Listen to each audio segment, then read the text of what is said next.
Hi friends, कैसे हैं आप? मेरे YouTube चैनल अलौकिक अनुभव में मैं आप सबका स्वागत करती हूँ और उम्मीद करती हूँ कि आप सभी इस वैश्विक महामारी के समय में सभी ज़रूरी हिदायत बरत रहे होंगे। दोस्तों, ऊपर जिसका अंत नहीं उसे आसमां कहते हैं और नीचे जिसका अंत नहीं उसे माँ कहते हैं। आज मदर्स डे है, एक ऐसा दिन जिसके मायने हर स्त्री बखूबी जानती है। मॉम इज़ वाओ, माँ। ये वो शब्द है जिसका मतलब सिर्फ असीम प्यार है और वो भी बिना किसी बाध्यता या शर्त के। हो खुदा पे भी असर, तू दुआओं का है घर। एक ऐसा संबंध जिसमें जीवन के सभी संबंध समाहित हैं।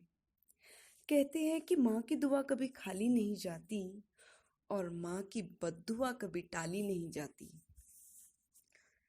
इन शब्दों का प्रत्यक्ष अनुभव मैंने स्वयं किया है। अपनी कहानी के द्वारा अपना निजी अनुभव आप लोगों के साथ साझा करने जा रही हूँ। ये तब की बात है जब मेरी शादी नहीं हुई थी, लेकिन बच्चों से एक विशेष तरह का लगाव मैं महसूस करती थी। मुझे लगता था कि सृष्टि का सबसे खूबसूरत सृजन एक छोटा बच्चा ही है। इसी लगाव और बच्चों के सामीप्य की चाह में घर पर ही बच्चों को ट्यूशन देना शुरू किया। ज़रूरतमंद को बिना पैसा लिए भी ट्यूशन दी। परिणाम अच्छा रहा तो एक नामी निजी संस्थान ने नौकरी का प्रस्ताव दिया, जिसे मैंने स्वीकार कर लिया। सब अच्छा रहा और शिक्षण दिन ब दिन निखरता रहा। नौकरी के 2 साल के अंतराल में ही शादी के लिए संबंध देखे जाने लगे। मुझे याद है, इसी सिलसिले में मैं 2 परिवारों से मिली, लेकिन उन्होंने नौकरी से इनकार किया तो मैंने संबंध स्वीकारने से इनकार कर दिया। कुछ दिन बीते कि एक और संबंध आया। लड़का इंजीनियर था। औपचारिकताओं और आपसी समन्वय के चलते संबंध तय हुआ। सगाई लगभग 6 महीने रही।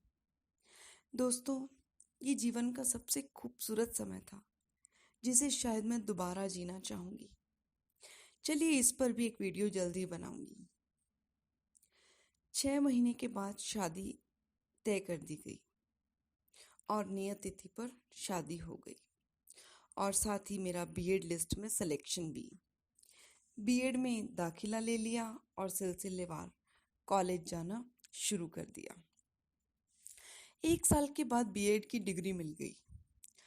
अब परिवार की तरफ से सुगबुगाहट शुरू थी कि शादी को साल भर हो गया, कोई गुड न्यूज़ नहीं। आतुर तो मैं भी थी, लेकिन ईश्वर को शायद ये मंजूर न था।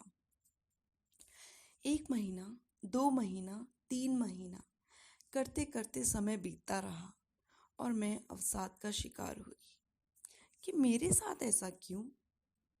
ईश्वरीय शक्ति हौसला तो देती थी, मगर पीड़ा भी घनीभूत थी। रोज डॉक्टर, इलाज, दवाइयाँ और दर्द भरी जांच प्रणाली। मैंने जब माँ को बताया तो याद है मुझे कि उनका कलेजा मुंह को आ गया था। माँ, एक ऐसा बैंक जहां आप अपना हर दुख और भावना जमा कर सकते हैं, लेकिन मुझसे कहीं ज्यादा मेरी माँ ईश्वर से तारतम्य जोड़ पाने की जादुई शक्ति रखती है। खैर, दर्द की इसी प्रक्रिया के बीच प्रार्थनाओं का सफर जारी था और एक दिन, मई का वो दिन, जब मुझे एक सकारात्मक खबर मिली। इस मई का मदर्स डे जा चुका था। याद है मुझे वो दिन जब बिलक बिलक कर रोई थी मैं अपने ही घर के मंदिर के सामने कि 4 साल 4 मदर्स डे बीत चुके हैं और मैं। खैर, इस मई ने मुझे अच्छी खबर दी थी। अब दुआओं और प्रार्थनाओं का दौर जारी था। फिर से ईश्वर पर विश्वास टूटने से बच गया था। ये सफर कैसा था, इससे भी जल्द ही मैं आप लोगों को परिचित करवाऊंगी। और वो दिन भी आ गया जब किसी शुद्ध आत्मा का जन्म होना था, ईश्वरीय प्रसाद के रूप में। और एक नन्ही कली की किलकारी ने मेरे स्त्री होने के अस्तित्व को साकार कर दिया।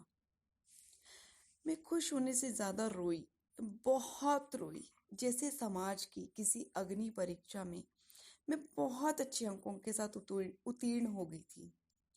और एक शब्द जो मुझे बहुत डराता था, अब वो बहुत पीछे रह गया था और माँ शब्द ने उसका स्थान ले लिया था। आज कंकर को शंकर होते देखा था, जैसे अब कोई चाह न रहेगी, और मैं माँ बन गई।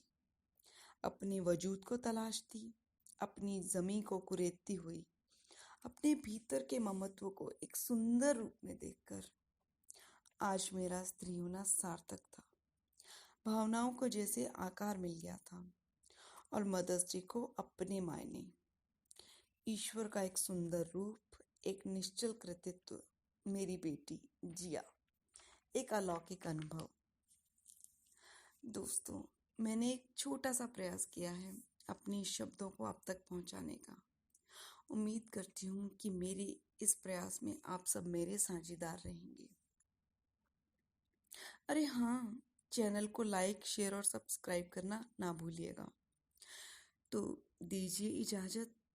अपने YouTube चैनल अलौकिक अनुभव में एक और नए अनुभव से मैं तस्वीर नवनीत आपको जल्द ही रूबरू करवाऊंगी। हौसला अफजाई के लिए शुक्रिया, आभार, धन्यवाद।